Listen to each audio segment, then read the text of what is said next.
సామెతల గ్రంథం 30వ అధ్యాయం 7, 8 వచనాలను మనం దేవుని యొక్క వాక్యాన్ని మనం చదువుకున్నాం. మొదటి వచనంలో దేవోక్తి అనగా యూకే కుమారుడైన ఆగూరు పలికిన మాటలు అంటున్నాం. కాబట్టి ఆగూరు చేసిన ప్రార్థన. ఈ రాత్రి ఆగూరు చేసిన ప్రార్థనలో నుండి కొన్ని మాటలు మనము ఆలోచన చేద్దాం.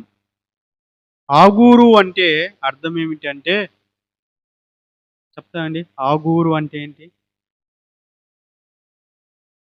ఆగూరు అంటే సమకూర్చువాడు అని అర్థం. ఆగూరు అంటే అర్థం ఏంటి? సమకూర్చువాడు.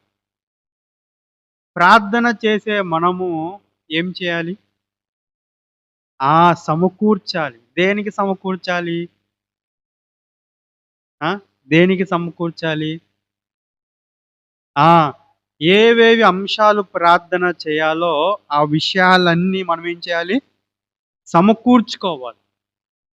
ఈ రాత్రి ప్రార్థన చేయడానికి వచ్చిన నేను, లేకపోతే ప్రార్థన చేయడానికి వచ్చిన మేము సంఘముగా ప్రార్థన చేయడానికి వచ్చి ఉంటుండగా ఏ విషయాలు మేము ప్రార్థన చేయాలి? కుటుంబం గురించా? సువార్థికుల గురించా? పిల్లల గురించా? ఉద్యోగాల గురించా? చదువుతున్న వారి గురించా? వివాహం కోసం ఎదురు చూస్తున్న వారి గురించా? అనారోగ్యంతో ఉన్న వారి గురించా?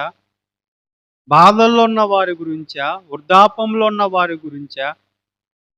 బయట జరుగుతున్న సంభవాల గురించి అని ఈ విషయాలన్నిటినీ మనం ఏం చేసుకోవాలి? ఈ విషయాలన్నిటిని సమకూర్చుకొని మనము ప్రార్థన చేయాలి. ఆగూరు అంటే అర్థం సమకూర్చుట, సమకూర్చుట.